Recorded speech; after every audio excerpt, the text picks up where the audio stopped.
नमस्ते मित्रांनो, प्रेमाची गोष्ट या मालिकेच्या होणाऱ्या 13 जूनच्या भागामध्ये आपल्याला असं पाहायला मिळणार आहे की इकडे सागर सावनीकडे येतो आणि म्हणतो, सावनी तू पुन्हा एकदा विचार कर, तो हर्षवर्धन चांगला माणूस नाही आहे. त्यावेळेस सावनी त्याला म्हणते, तू असं काहीही बोलू शकत नाही.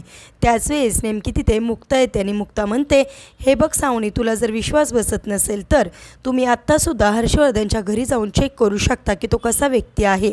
हे ऐकता क्षणी लगेच सावनी रागाने हर्षवर्धनकडे येते. हर्षवर्धनकडे येता क्षणी हर्षवर्धन एका दुसऱ्याच मुलीच्या मिठीमध्ये तिला पाहायला मिळतो आणि त्या अवस्थेमध्ये हर्षवर्धनला बघून सावनी चिडते आणि चक्क हर्षवर्धनच्या ती कानाखाली मारत त्याची लायकी काढते आणि त्याला ते असं म्हणते की आज मुक्तामुळे मला तुझा खरा चेहरा कळला, तू काय लायकीचा आहे ते मला समजलं. असं म्हणून सावनी हर्षवर्धनची लायकी काढते. हे सगळं ऐकल्यानंतर हर्षवर्धन मुक्ताकडे रागाने बघताना आपल्याला पाहायला मिळतो. म्हणजेच आता सावनी मुक्तामुळे वाचलेली असते. आता सावनी मुक्ताबरोबर इथून पुढे कशी वागणार हे पाहणेसुद्धा इंटरेस्टिंग आहे.